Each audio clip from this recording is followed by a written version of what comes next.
welcome everyone to By Thoughtworks 2022. And what a treat we have for kicking this series off. It's a thing we love to do, sharing thought workers' ideas, what they're working on, what they care about. And today we're going to talk about something that is pretty deeply ingrained in our values and in our organization. And like a lot of client organizations and partners, we're struggling with how to integrate this theme into our work, into our clients. When on a daily basis, sometimes there's contradictions and dissonance between being sustainable and a great citizen of the planet and the work that we're asked to do. So we're working really hard at reconciling that into ThoughtWorks as a company, part of our values. And it's a great pleasure for me today to introduce a new thought worker, a new colleague, although, gosh, he's an old soul when it comes to the way ThoughtWorks works. He's fitted right in to the way we work. Andy Nolan joined us as the head of emerging technologies, which is our way of reconciling and integrating this thinking into our work and into our DNA, as we have people caring about that and reminding the rest of us every day. So I'll get to introduce him. He's a great builder. He's a kind of fan of all sorts of emerging techs. He's new ways of thinking. You'll hear those today anyway, but administration. Welcome everyone. I do always love to, on behalf of ThoughtWorks, acknowledge the people and the land that we're on. Now, I'm broadcasting here from the Wurundjeri people's country, never ceded. That's an awkward Australian question and answer sort of session to have. It's sad in some ways that Australia's a little less further along the journey on that of reconciliation. And the best we can do is acknowledge the contribution of that culture to our language, to our science, to everything we do. Even though we meet here in cyberspace, it's really important that the elders past, present and emerging of the world we come from are acknowledged as well. You've got lots of tools today. Chat, that's great to chat amongst yourselves. Q&A, put your questions in there and I'll put them to Andy in the end if we've got the time. The rules are very simple at By Thoughtworks. Don't do anything an Australian federal politician would do. Relatively straightforward rule.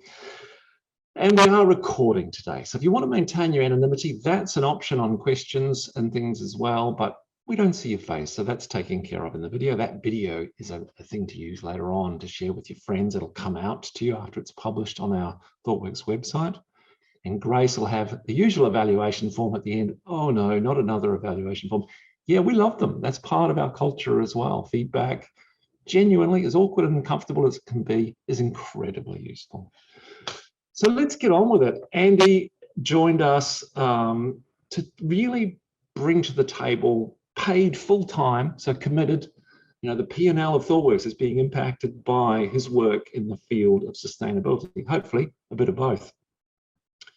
And I'm old enough to remember a time when we thought a thing called shareholder value was the way to drive our organizations and businesses. And shareholder value was an amazing thing. Oh, if everyone acts like a shareholder, the world will be a better place. We'll have efficiency and all those kind of things. It has since been realized to be the dumbest idea in the history of capitalism. So we relegate that to history. What took its place? Customer value became a tremendous, if you made things that suited customers, the world would be a better place. Organizations would be balanced. We'd serve and make the right things. And I think we're heading into an era now, I detect it, and I think Andy does too, where there's a new goal. And it's the value of sustainability. It's the value of our planet. It's the value of the very thing we are part of, our communities. And we trust Andy to lead us to a world where at ThoughtWorks, that's an everyday part of our journey accordingly. So we're living in these crazy sort of liminal times. And I don't know if you all saw the horrific World Economic Forum Global Risk Report, January, about a month ago, come out. 6 of the 10 giant risks over the next 10 years are built around sustainability. And when you realize how sustainability, environmental disasters prey heavily on social disasters as well, it's the core of so many things. So let's have a listen to Andy's view, take us through a journey thinking about what net zero could do. You know, no more shareholder value. Let's talk about the planet. And with that, over to you, Andy. Thanks for that great introduction, Nigel. you're a hard act to follow. Thanks everyone for joining the call today. Hopefully you get something out of this and learn how you can start your sustainability journey. So accelerating towards net zero, what does that actually mean? Well, you probably don't need me to describe to you the impact that climate change is having on the world and the risks that that poses in the future. We know that everyone is on a path to net zero, whether they know it or not, and particularly businesses. And those businesses really have a choice. They have a choice to decide to be leaders in their sustainability transformations, be followers, or to be dragged into a state of net zero emissions. Let's start with some key stats around this just to paint the picture, and spoiler alert, it's not looking great. So around just over 50% of Australian businesses have actually announced an emission reduction target. So they're indicating that one day in the future, they may or hope to reduce their emissions. Only 36% of ASX 200 companies have actually announced a net zero target. So 36% of businesses are planning in the future to reach a state of net zero emissions. The rest of the companies haven't actually announced anything yet. So it's fair to say that there's a little bit of room for improvement there. And there's some issues around getting started. Well, one of the misconceptions that we hear from talking to customers and alike is that there's this problem that you can either be sustainable or you can be profitable, but you can't be both. Well, I don't necessarily agree with that. And hopefully today, through the stories that I tell you about case studies and tools and approaches, you can start to change your way of thinking and imagine a world where sustainability and profitability can coexist. 30% of Australian companies have announced emission reduction targets, but appear to be falling short on their ESG commitments. So ESG is this reporting mechanism that businesses use to indicate to investors and customers how they're tracking towards their goals. It's a little bit problematic that 30% of them are already falling short on these. And hopefully they can turn that around and hopefully they can reach their targets as quickly as possible. Let's start by painting a picture about sustainability and how that transformation can occur inside an organization. There's a few things that we can start with, and these are the drivers for sustainability. We call them the 3 R's: risk, reputation, and reward. So risk is an obvious one, and we can think about the risk imposed to businesses from climate change. So the risk to their supply chain or the way they operate the business itself. And we can just look at the pandemic that we're going through at the moment and the disruption that that has caused to the supply chain and the way people operate their business. Perhaps that's a glimpse into the future of what climate change might cause on these sorts of things. The next R to talk about is reputation. So we've seen and already discussed how many businesses are announcing their emissions reduction targets. Some have even gone as far as saying they're planning to get to net zero. The reason they're doing this is to signal to their customers and investors and other businesses that they have a plan to get from where they are today to where they need to be. And they want to appear as sustainable as possible. The last one is reward. So we know that sustainability can be part of the selection criteria when we choose businesses we want to buy from. We know that there can be a substantial competitive advantage generated by leading in your sustainability transition.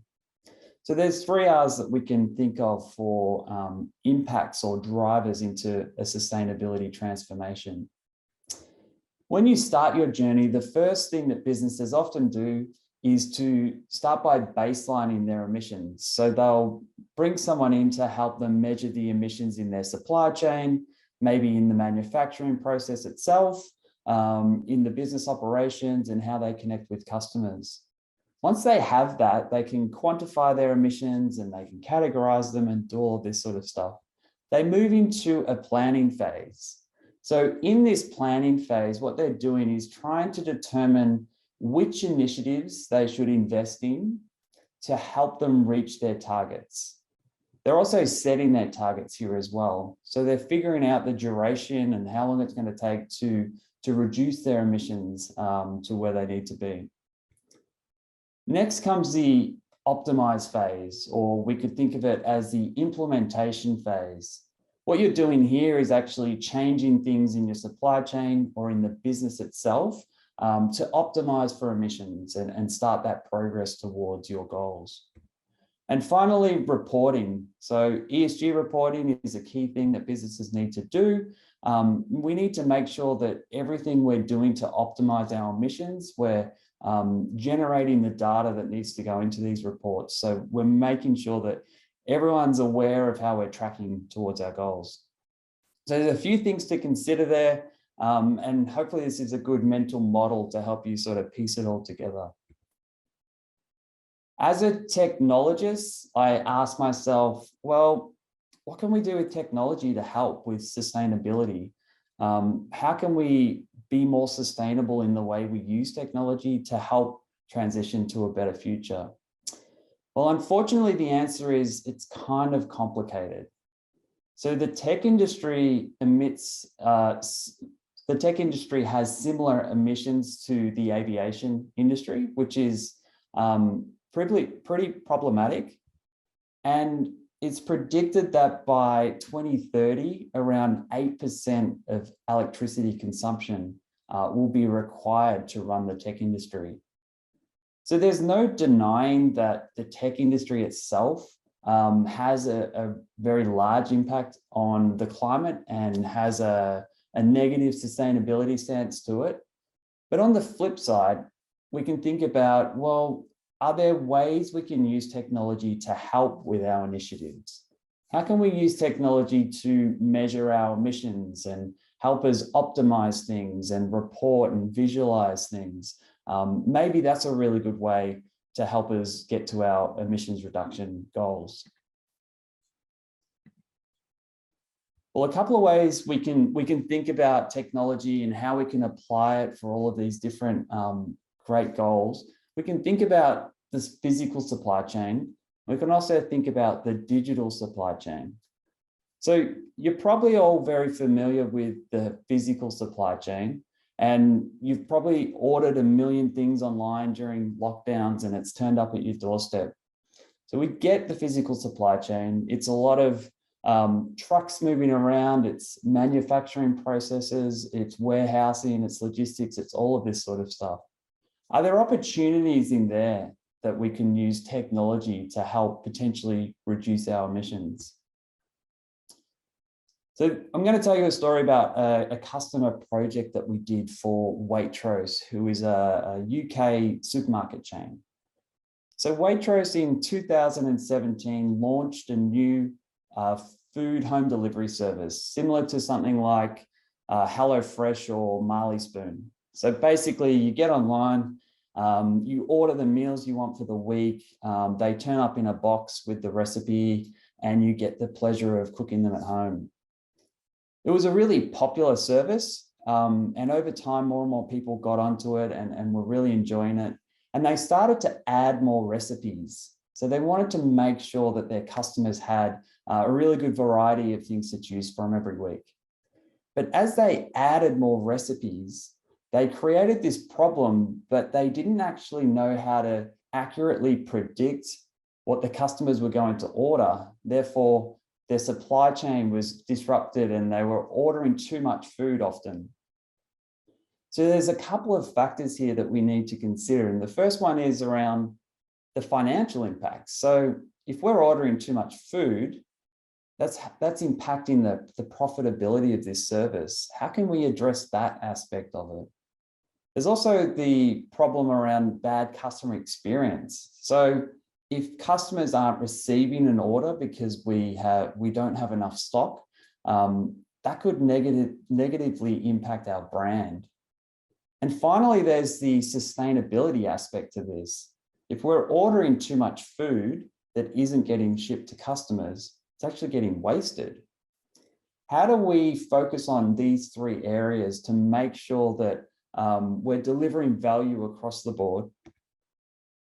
One of the things we did for Waitrose was we developed them a new AI-based demand forecasting system. And what that did is it learnt the customer preferences and adjusted for seasonality and did all of that good stuff.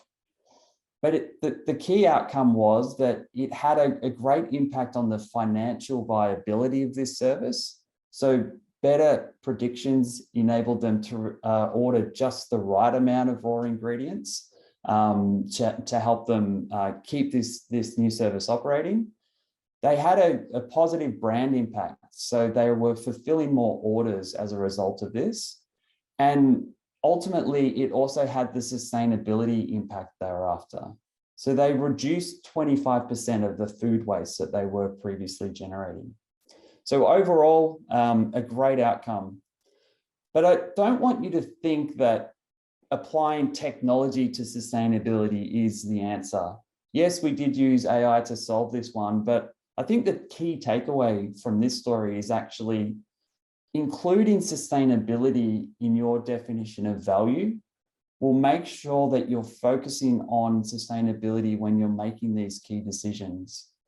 So when we're thinking about the initiatives that we should be backing or measuring progress or determining the success of a project, make sure that you're including sustainability as one of those key metrics.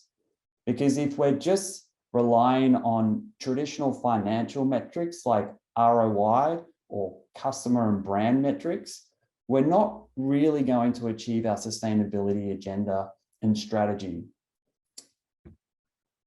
So we've spoken a little bit about the physical supply chain and what you could do there. Now let's talk a little bit more about this digital supply chain and what does that actually mean?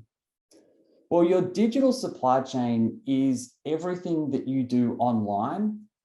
It has a meaningful impact. So if we're thinking about our cloud compute infrastructure, but potentially even our on-prem servers or all of those software services that we use to run our businesses and our personal lives, we can think of that as our digital supply chain. Now, one of the ways ThoughtWorks is trying to help us visualize the impacts that we're having with our cloud compute is through this tool called Cloud Carbon Footprint. So it's a new tool that we have developed and open source to the community that allows you to measure the emissions of your cloud carbon footprint. And once you can measure those things, you can start to make optimizations to figure out how can we reduce the compute spec of this server to maybe something smaller. It has the same performance, but it's more energy efficient. So it allows you to identify these things and track your progress over time. But to explore the digital supply chain a little bit more, I thought we would start by thinking about an example that we're probably all really familiar with. Your virtual assistants that you have on your phone, maybe even in your home as like a Google Home or an Amazon Dot or something like that. So what happens here is that we talk to these devices and we get them to set a timer or set a reminder or play a song or something like that. It's a really simple and convenient interface that allows us to use our voice to control things, and hopefully it gets it right and it takes the right action. But what sort of system is behind this? It seems like a really simple thing, but actually it's kind of complicated.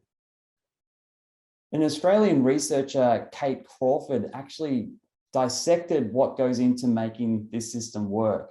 And she looked at everything from the raw materials that go into making the device itself, the cloud compute and the network connectivity, even the social impacts of having to label this data and the privacy concerns around that.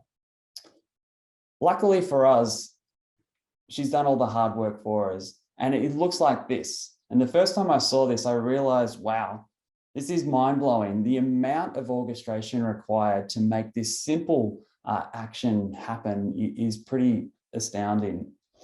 If we zoom into this cloud compute component here, it doesn't get any less complicated. It's just more and more detail. You start to get an appreciation for what's happening. So we have these big servers running these big AI models that are converting sound waves into text, and then from text into an intent. And hopefully the intent allows us to take the action that we're after. They're running on large servers all around the world to provide this service to lots and lots of people. It's pretty surprising, and it's a little bit scary to realize that there is an impact to this, and there is a lot of energy going into making this thing work.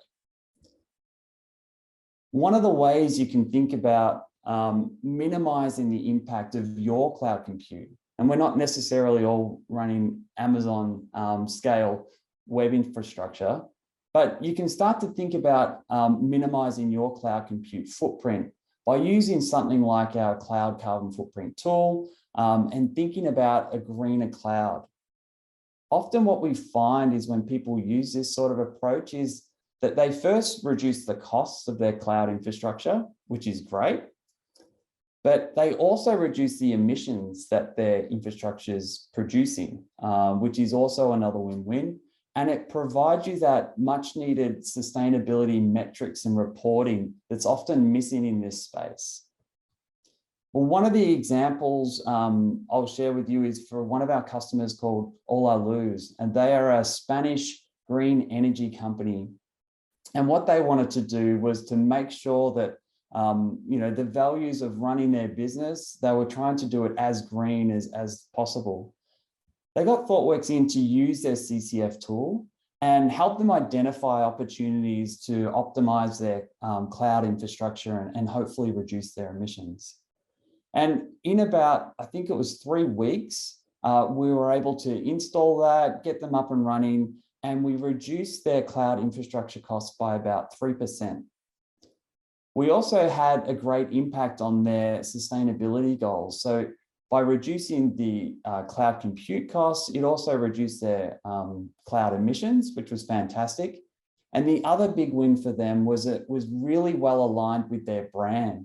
They wanted to make sure that being a green energy provider, they were also looking after their own IT infrastructure, making sure that was as green as possible. So back to our mental model of a sustainability transformation. We've spoken about Waitrose and how you can use AI and using or putting sustainability in your definition of value, how that can have really great impacts in quite a short period of time.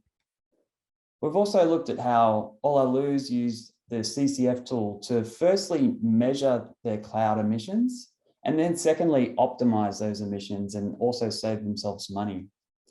But what about the bit in the middle? So what about the planning phase?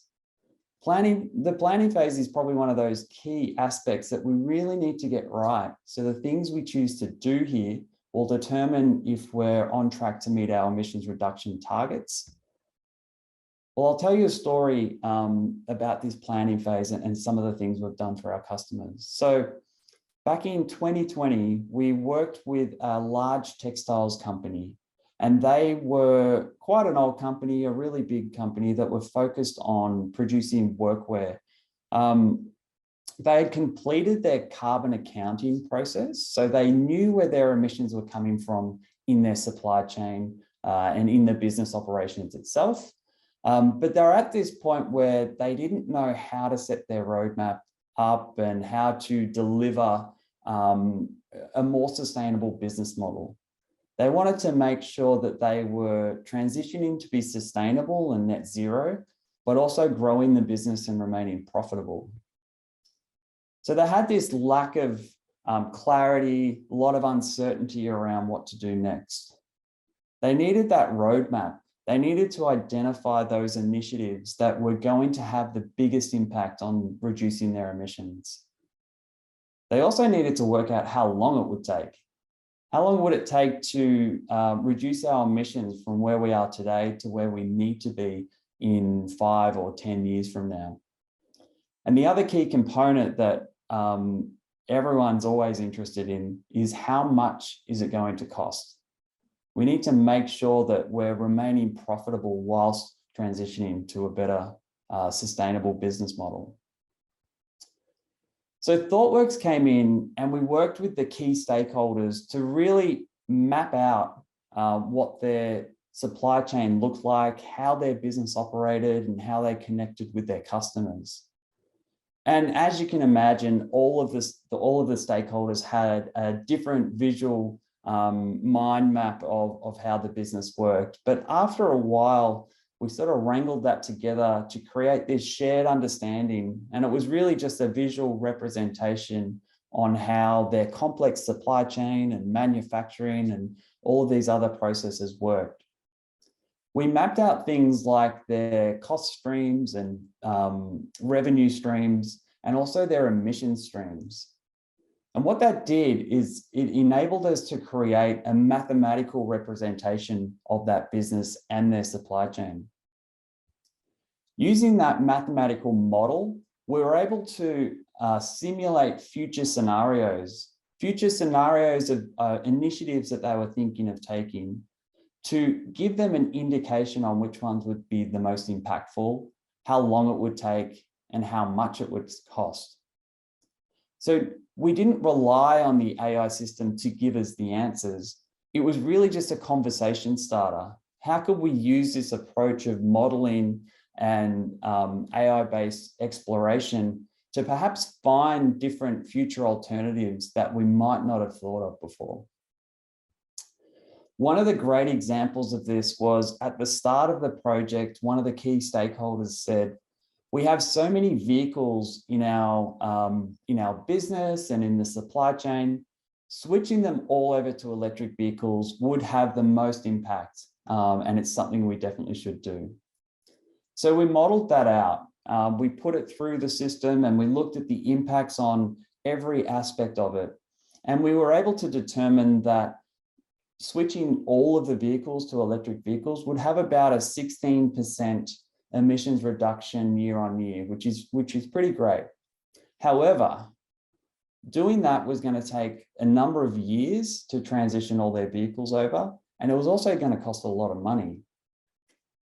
One of the other initiatives that we looked at modeling out was transitioning from a traditional cotton fabric that they were using in their workwear pants to an organic cotton.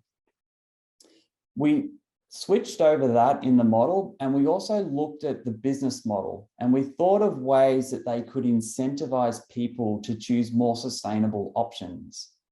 And in doing so, we were able to model out the future and see what this impact would have on their business.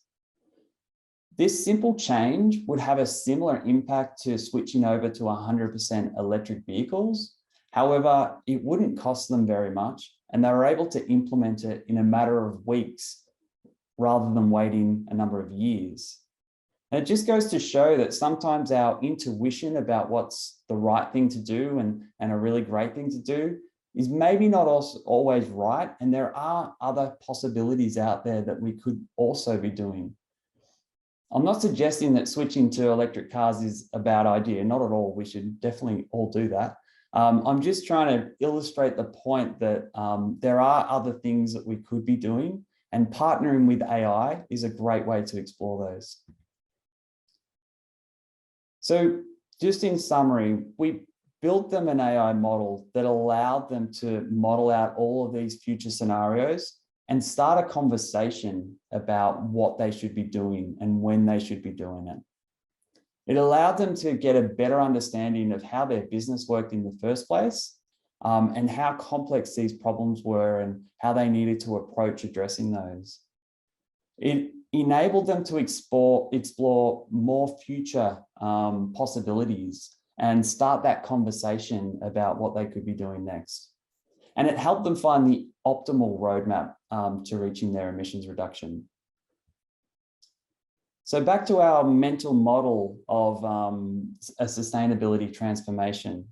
So we've spoken about Waitrose and their AI demand forecasting, also making sure you're focusing on sustainability in your definition of value. We've spoken about Olaloos and how they use CCF to reduce their emissions and costs. And we've also spoken about how decision science can help you model out your business and help you accelerate or make better decisions.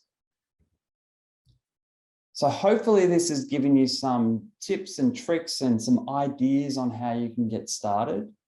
But the main takeaway is that sustainability and profitability can and must coexist.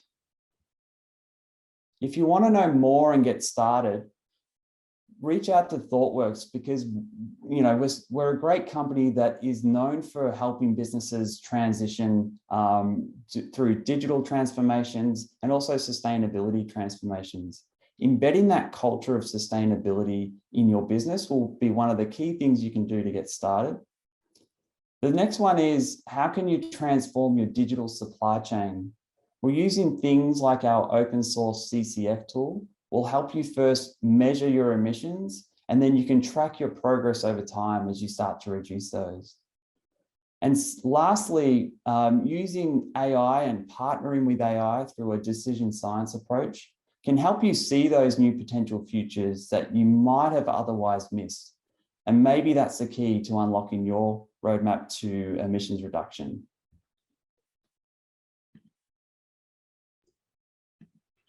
Thanks everyone for joining, and back to Nigel for some questions.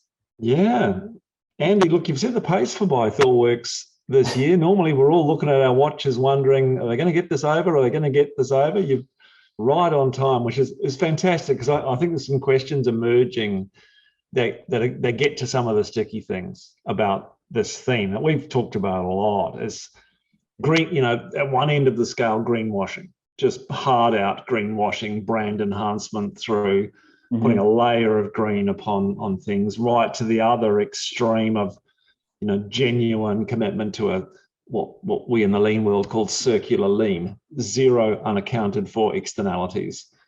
And somewhere in the middle is this, what I termed earlier, fancy word, liminal period we're in, where people are finding their balance, and it's chaos and there's some. So without adding this to being a great moral cause, I think Tom Wainwright has a really good question about the Waitrose example. And look, to be fair, we should confess, you didn't do the Waitrose work. It's part of our collection and library of cases. You're just a new fellow, really. But to your knowledge, what extent did that start out as a let's save money business case? And to what extent did it start out, we've got an ESG commitment or a sustainability goal replacing a shareholder value goal is what we do today at Waitrose? Do you know much about that? I don't know the history of that one, but I think it's a bit of a Goldilocks example, because there's obvious financial benefits in making that change, but there's also those sustainability advantages in doing that. And I think the key takeaway is, if you're embedding sustainability metrics in your definition of value, we can make sure that we're focusing on all three areas and not just solely focused on the financials all of the time. Because as Nigel mentioned at the start, that's not the greatest way to run a business. And if sustainability is in our strategy and we need to deliver on our targets, we really need to make sure that sustainability is in there as much as possible. Because I'm in charge, I get to ask my question, which is fantastic, which Mark Wallace will be annoyed by, but Mark, we'll get to yours. It's all good. You mentioned a number of big vendors there, and it's always a question we get asked by our customers about Google, Amazon, DCs, where do we go? Now, you look through those big companies with a certain lens, you can be a little jaundiced by their contribution to the world. Are there any of them particularly better than the others in chasing the sustainability, a green energy, green data center thing? And where do you find out more about that other than Google? Look, they're all trying to make a play to be as sustainable as possible, and they're looking at ways of making their data centers as green as possible. Unfortunately, the approach they're using for a lot of that is to use offsets, which is a little bit problematic because the emissions are out there already. and the offsets are sometimes not as effective as they could be. A better approach is to actually reduce your compute infrastructure as much as possible so the emissions aren't occurring in the first place. So that's what we're hoping to do with the CCF tool, and that is cloud agnostic, so it's not aligned with any of the vendors. That's probably a good way to get started. But to be honest, I think they're all similar in their maturity around sustainability and the progress they've made to date. Right. And I'm thinking, of course, we've got a new kind of Spectrum endpoint, a new bookend in terms of the evil of various blockchain coins and NFTs and those kind of things to completely re-benchmarks the irresponsible use of energy in the process of building value, that's for sure. Let's get to Mark's question. How much expertise for measuring footprint as opposed to planning the path to net zero? Is understanding energy more important than understanding how to use AI, for example? So are companies going to hire energy economists to help with this? Or do engineers and architects and business analysts and everyone else all need to get this mindset and some basic tools when they're looking at a business case for something? It's a good question. I think having some basic knowledge won't hurt, but if you check out the Green Software Foundation, what they're trying to do is give software engineers the tools and education they need to make those energy efficient choices at the design phase. So whether it's selecting different programming languages or different design architecture designs, there's more efficient ways of doing things. And yeah, I'd check out the Green Software Foundation, as a way of finding out more about what you can do as an engineer in this space. Right, cool. Next question. How can or how does ThoughtWorks help organizations already working on sustainability practices? What have we got to add beyond what I could just open up on Google and check with the software people? And where do we fit in the equation for people already, well on this journey? Yeah, it's a good question. So we definitely don't do carbon accounting and baselining. That's not really what we're all about. At that point where, if you remember the diagram, there was the plan and optimize. That's probably our sweet spot, I think. So helping you plan your or assess the different initiatives and how they're going to impact your roadmap. We can certainly help with that. But optimization is one of the keys. So helping you embed data in your systems to make sure that it's there for reporting and for optimization in the first place is probably something ThoughtWorks can help you with. So one of the biggest problems we hear is that there's a lack of data around emissions, and people are pulling things together in Excel spreadsheets and trying to make the most of it.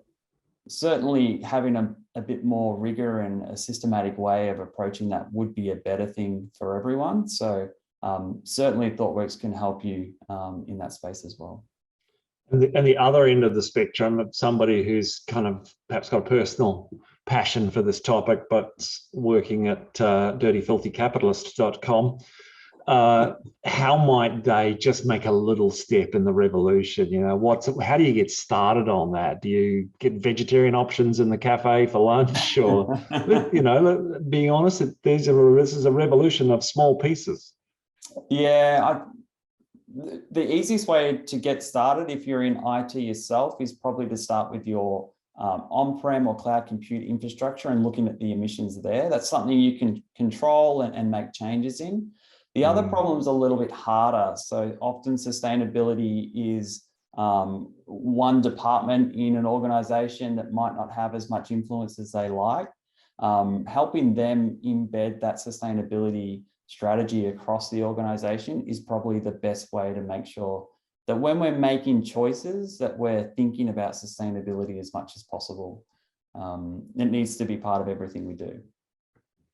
I think there's going to be elements a bit like way back 20 years ago when we veterans of the industry were introducing this thing called Agile. We genuinely could say that we were reducing costs and risk because we were getting to value quicker. I think I sense that there's a cost and risk story here too, about whether it is, we go right back round to shareholder risk. Like the value of your business as it stands as an entity in society is sometime the accounting for your footprint's going to happen. And as we see like that World Economic Forum thing, the associated risks with climate change and radical weather and all those kind of things are very, very human, very business impacting, you know, like insurance, for example. That if we don't stop this massive thing. I got one more question, because people probably don't know I'm an energy economist, as per my training way back as a social scientist. I'm curious how you think the pandemic's impacted this agenda, because we've all been distracted as hell by just managing working from home in the last 3 years. Has it set us back? Maybe. So it hasn't been as high profile as it was before the pandemic. However, I think it has demonstrated that we can make change very, very quickly, like how we transitioned to working from home and all of those other sorts of changes. It is possible, and we're not as stubborn as we once thought we were. So I think it's a good example on how people can adapt to challenging situations and still make it work. I'm hoping that the sustainability agenda comes back up and gets some airtime over the pandemic eventually. But yeah, I think we've learned some good lessons, would be my summary. Right.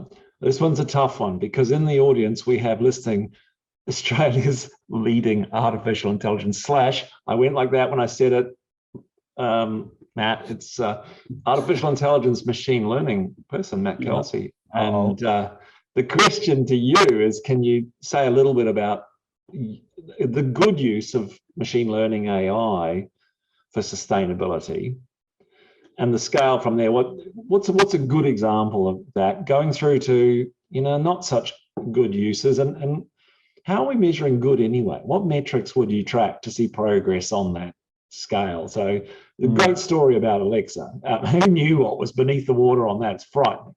It is. Any other cases or stories? Look, I think as successful businesses and organizations, we're really good at optimizing for financial metrics. I think if we just take a little bit of that brain power and put it towards sustainability metrics, we'll be equally as successful. And as I said at the start, you know, there's risk, reputation, and reward. The application of AI and other technologies can address all of those things. It's about optimizing the way we do things and adjusting and being a little bit smarter about how we make decisions. One of the ways AI can help in that space is helping us with these really complex situations, like our supply chain and that story I told about the textiles company. How can we use AI there to make better decisions that don't just make us more money, but make us more sustainable as well? The cases I'm interested in at the moment, because that AGL story and Mike Cannon-Brookes is a bit of a spicy one on the Australian political scale at the moment, is electricity planning. So grid planning, battery storage, it's got the full range of risk, but the scale of the numbers and the patterns, I think, opens itself really well to looking for the patterns with algorithms to see. You know, and it just, I mean, the Batuta advocates just nailing it at the moment in terms of we've got a bunch of vested interest politicians with their abacuses out, you know, building little mini coal stacks versus some pretty sophisticated tech thinkers right now. How much of this, I mean, it's a political agenda and a rational economic agenda. What's winning at the moment? Look, I think the energy system's ripe for disruption, as Mike Cannon-Brookes said, and that's the play he's trying to make. And he wasn't successful this time, but I think someone will be. I think it's still bogged down in a political discussion at the moment, though, and our lack of incentives around sustainability is setting us back. We're seeing that EU and North America have some of those incentives in place, and they are making better progress. And all of those stats I showed at the start are much better for those regions. So if we can make some small tweaks around that, I think we can start to get back on track.